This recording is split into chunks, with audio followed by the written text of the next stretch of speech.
নমস্কার বন্ধুরা, অতসী সহজ রান্নাঘরে আরও একটা নতুন রেসিপিতে সবাইকে স্বাগত। আজকে আমি তোমাদের সাথে লেয়ার পিঠের রেসিপি শেয়ার করব। একেবারে ভিন্ন ধরনের এই পিঠেটা আর ভীষণ ভালো খেতে হয়। সামনেই পৌষ সংক্রান্তি, বাড়িতে এই পিঠেটা অবশ্যই একবার বানিয়ে দেখো, ভীষণ ভালো খেতে হবে। আশা করি আজকের ভিডিওটা তোমাদের ভালো লাগবে। চলো দেখে নেওয়া যাক আজকের আমার এই রেসিপিটি। প্রথমে আমি 200 গ্রাম গোবিন্দভোগ চাল আমি 3 ঘন্টার জন্য ভিজিয়ে রেখেছিলাম। খুব ভালো করে ধুয়ে চালটা আমি ভিজিয়ে নিয়েছি। আর নিয়েছি বিউলির ডাল। ডালটা নিতে হবে চালের 4 ভাগের 1 ভাগ। যতটা চাল নেবে তার 4 ভাগের 1 ভাগ ডাল নিতে হবে। ডাল আর চালটা খুব ভালো করে পেস্ট করে নিতে হবে। দেখো প্রথমে আমি চালটা খুব ভালো করে পেস্ট করে নিয়েছি, তারপর ডালটা আমি পেস্ট করে একই সাথে আমি মিশিয়ে নেব। খুব ভালো করে মিশিয়ে নিতে হবে। আর ওই মিক্সির জারটা ধুয়ে খুব সামান্য পরিমাণ আমি জল দিয়ে দেবো। দেখো ব্যাটারের ঘনত্বটা ঠিক এইভাবেই হবে। এখন গ্যাসে আমি একটা কড়াই বসিয়ে দিয়েছি আর দিয়ে দেবো কোরানো নারকেল। আমি এখানে একটা গোটা নারকেলের অর্ধেকটা নিয়েছি। তারপর আমি দিয়ে দেবো খেজুরের গুড়। আমি এখানে 2 চামচ খেজুরের গুড় দেব। তোমরা চাইলে গুড়ের পরিবর্তে চিনি দিয়েও এই পুরটা বানিয়ে নিতে পারবে। গুড়টা দিয়ে আমি খুব ভালো করে নারকেলের সাথে মিশিয়ে নেব। একদম লো ফ্লেমে রেখে এই পুরটা বানাতে হবে। মিনিট 5 ধরে আমি গুড় আর নারকেলটা খুব ভালো করে আমি মিশিয়ে নেব।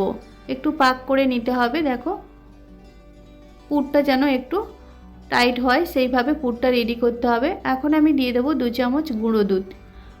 গুঁড়ো দুধটা দিয়েও খুব ভালো করে আমি মিশিয়ে নেব। গুঁড়ো দুধটা দিলে পুরের টেস্টটা খুবই ভালো হয়।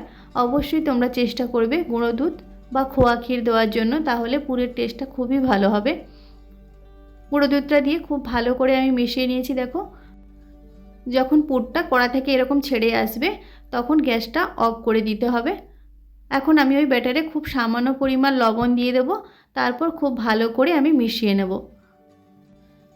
দেখো এইভাবে ব্যাটারের ঘনত্বটা হবে, খুব বেশি পাতলা নয় আবার খুব বেশি মোটাও নয়। এখন পিঠেটা বানানোর জন্য গ্যাসে আমি একটা ফ্রাইং প্যান বসিয়ে দিয়েছি। আর একটু গরম হয়ে গেলে আমি 1 হাতা ব্যাটার নিয়ে এইভাবে স্প্রেড করে দেব। আমি কোনো তেল ব্যবহার করিনি, তেল ছাড়াই আজকে আমি পিঠেটা বানাবো। দেখো স্প্রেড করে এইভাবে দিয়েছি। এখন আমি ঢাকা দিয়ে দেবো আর একদম লো ফ্লেমে 2 থেকে 3 মিনিটের জন্য আমি সেদ্ধ করে নেব।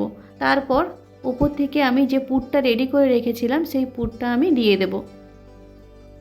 খুব ভালো করে পুরটা চারিদিকে এইভাবে ছড়িয়ে দিতে হবে।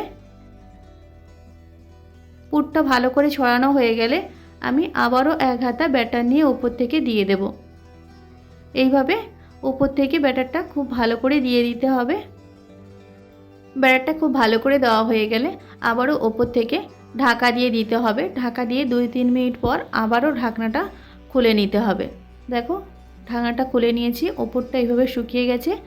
তারপর খুব সাবধানে পিঠেটা উল্টে দিতে হবে। আবারও উল্টো পাশে আমি পুরটা দিয়ে দেব। সেমভাবে পুরটা পিঠের চারিদিকে দিয়ে দিতে হবে। তারপর ওপর থেকে আবারও 1 হাতা ব্যাটার এইভাবে দিয়ে দিতে হবে। এইভাবে একটার পর একটা লেয়ার বানিয়ে নিতে হবে। তোমরা যতটা পারো ততটা লেয়ার বানাতে পারো। পুরটা আমি দিয়ে দিয়েছি। আবার আমি 1 হাতা ব্যাটার নিয়ে ওপর থেকে দিয়ে দেব। এইভাবে একটার পর একটা লেয়ার আমি বানিয়ে নেব পিঠেটা।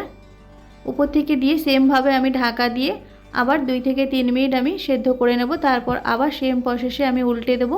আবার আমি পুর দিয়ে সেমভাবে আমি লেয়ার বানিয়ে নেব।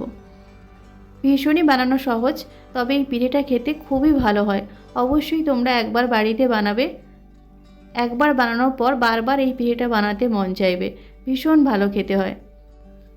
যখন 2-3টে লেয়ার হয়ে যাবে তখন ওপর থেকে ব্যাটারটা দিলে একটু গড়িয়ে পড়তে পারে, তবে কোনো অসুবিধা নেই, একটু মুছে নিলেই হবে।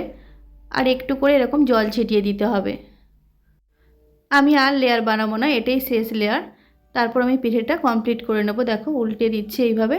আর পেছনটা দেখো একটু পোড়া পোড়া হয়েছে, এইভাবেই হবে। ভীষণ ভালো খেতে হয়।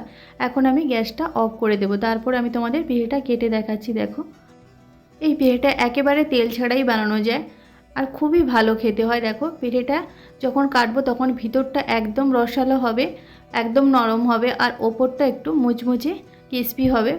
খুব টেস্টি হয়। অবশ্যই তোমরা এই পিঠেটা একবার হলেও বানাবে। পিঠেটার ভেতরটা দেখো একেবারে পুড়ে ভরা আর একদম নরম হয় ভেতরটা, আর ওপরটা একদম ক্রিস্পি হয়েছে, ভীষণ ভালো খেতে হয়। আশা করি আজকের ভিডিওটা তোমাদের ভালো লাগবে। যদি ভালো লাগে তাহলে অবশ্যই একটা লাইক করে দেবে, আর অবশ্যই তোমরা বাড়িতে বানিয়ে পিঠেটা কেমন হয়েছে আমাকে জানাবে কমেন্ট করে। আমার ভিডিওগুলো যদি তোমাদের ভালো লাগে তাহলে অবশ্যই আমার চ্যানেলটিকে সাবস্ক্রাইব করে আমার পাশে থাকবে, আর যারা অলরেডি আমার চ্যানেলটিকে সাবস্ক্রাইব করেছে তাদের অসংখ্য ধন্যবাদ। আজকের ভিডিওটা এই পর্যন্ত। নেক্সট কোনো ভিডিওতে তোমাদের সাথে আবার দেখা হচ্ছে নতুন কোনো একটা রেসিপি নিয়ে। ততক্ষণে তোমরা ভালো থেকো, সুস্থ থেকো। ধন্যবাদ।